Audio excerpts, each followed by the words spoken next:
Assalamualaikum sahabat. Kali ini kita akan membahas sejarah dinasti Song yang berkuasa tahun 960 Masehi sampai dengan 1279 Masehi. Catatan ini bercerita tentang Jawa, jadi bagian ketiga dari dua bagian sebelumnya. Inilah catatannya. Java terletak di Samudra Selatan. Jika kita berangkat dari ibu kota ke arah timur, dalam waktu sebulan kita akan menemukan lautan. Dari sini, kita berlayar menggunakan kapal selama 1,5 bulan menuju Pulau Kondor. Di barat, laut berjarak 45 hari. Di selatan, laut berjarak 3 hari, dan dari sana kita berlayar selama 5 hari menuju Dazi. Dazi adalah sebutan pemukiman Arab di pantai barat Sumatera berdasarkan catatan-catatan Tiongkok. Jarak dari ibu kota ke utara atau Kalimantan memakan waktu 15 hari. 15 hari kemudian kita akan mencapai pantai timur Sumatera. 7 hari kemudian mencapai Kora. Kora ini di semenanjung Malaysia.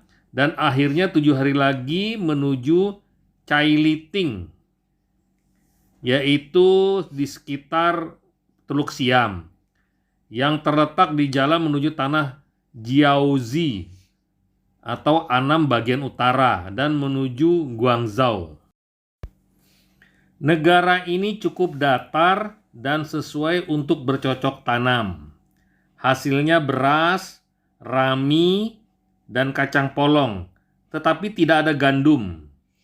1/10 bagian produksi mereka dibayarkan sebagai pajak. Garam diperoleh dengan mendidihkan air laut.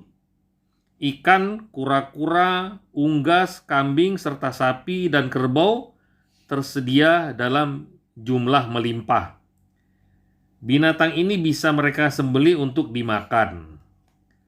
Buah mereka adalah pepaya, kelapa, pisang, tebu, dan talas. Negara ini juga menghasilkan emas, perak, cula badak maksudnya, gading, gaharu, kayu cendana, adas manis, lada, pinang, belerang, dan kayu secang. Penduduknya juga memelihara ulat sutra dan membuat sutra.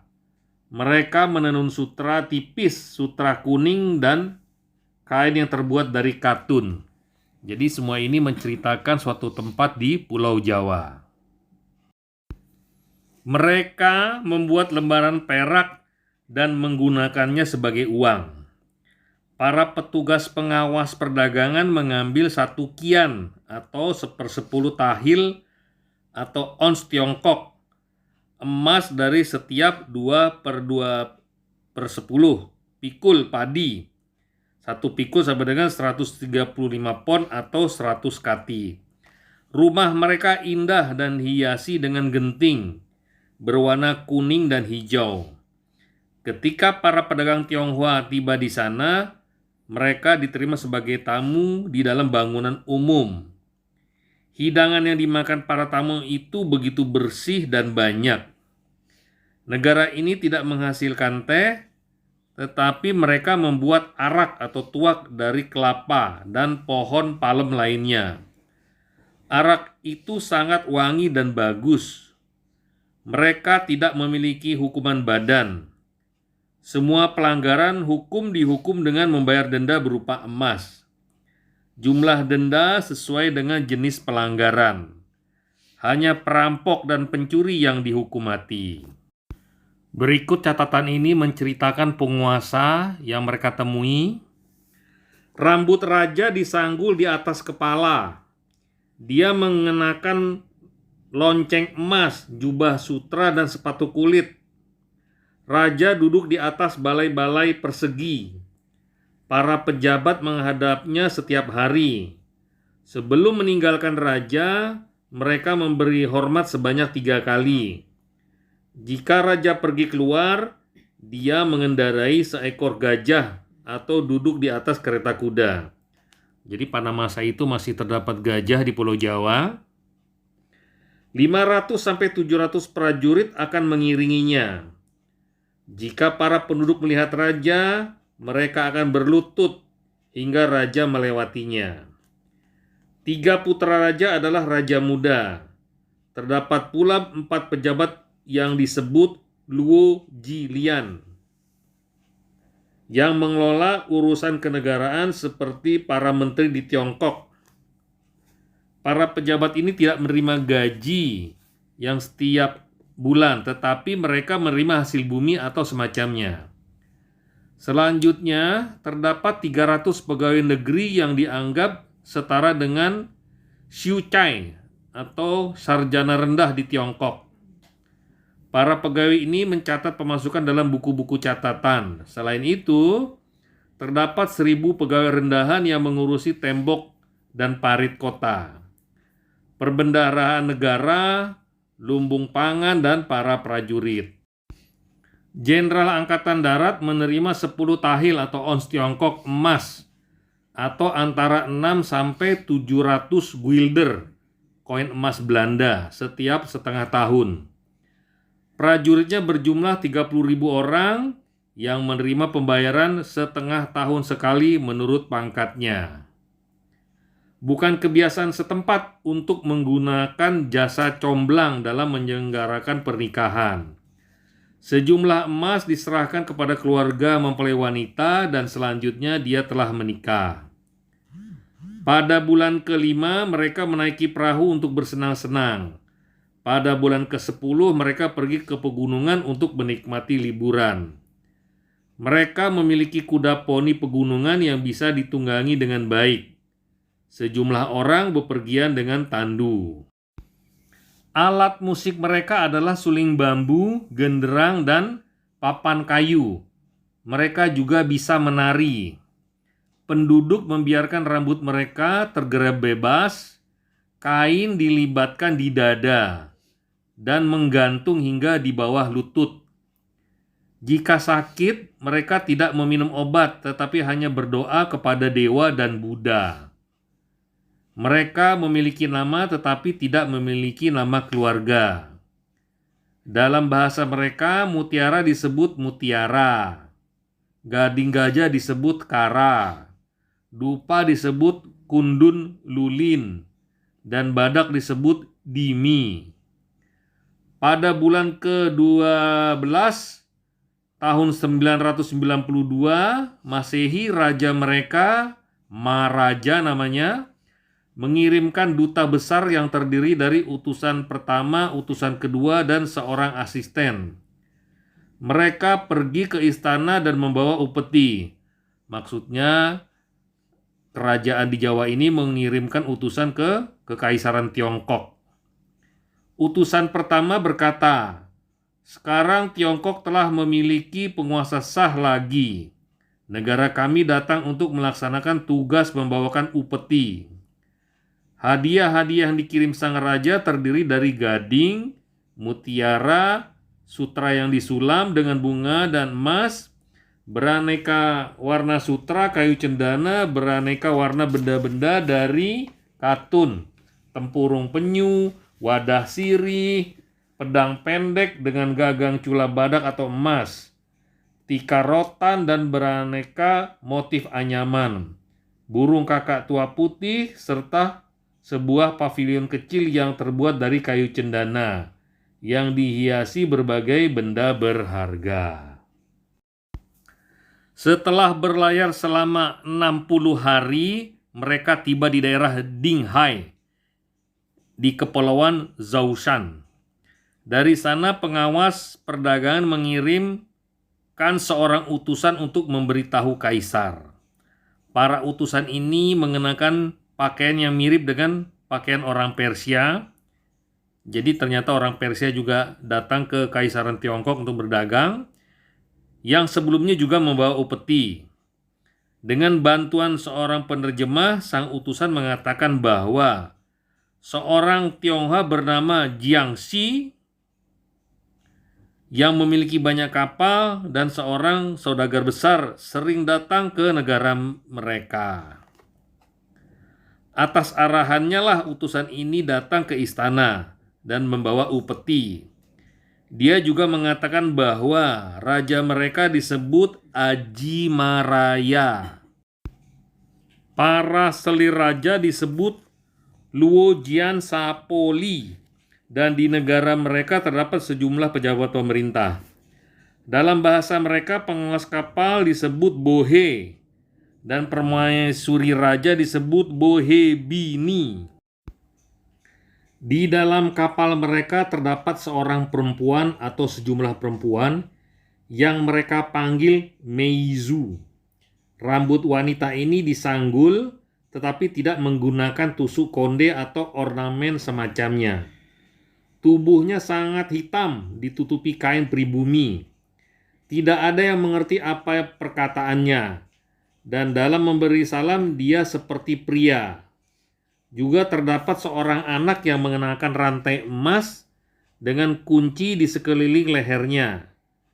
Anak ini juga mengenakan gelang emas di pergelangan tangannya yang dikencangkan dengan tali sutra. Anak ini dipanggil Alu. Sang utusan mengatakan bahwa negaranya terlibat permusuhan dengan Sanbozai, pantai timur Sumatera atau Palembang. Jadi nama Palembang oleh orang-orang Tionghoa disebut Sanbozai, dan mereka selalu berperang dengan Jawa. Dia juga mengatakan cerita berikut ini. Di negara kami terdapat banyak monyet di pegunungan. Monyet-monyet ini tidak takut pada manusia. Jika monyet-monyet ini dipanggil dengan suara siau-siau, mereka akan datang. Bila ada buah yang dilemparkan ke arah mereka, 2 ekor monyet besar akan mendekati terlebih dahulu. Para penduduk menyebut mereka berdua raja atau pemimpin raja monyet. Ketika mereka berdua telah selesai makan, barulah monyet-monyet yang lain mengambil yang tersisa. Waktu utusan ini tiba di ibu kota, Kaisar memerintahkan sejumlah pejabatnya untuk memperlakukannya dengan baik. Sang utusan tinggal selama beberapa waktu.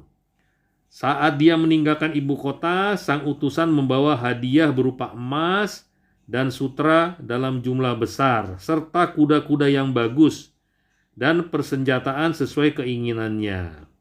Sang utusan menyatakan bahwa negara mereka memiliki sebuah negara tetangga yang disebut Brahman atau Bali.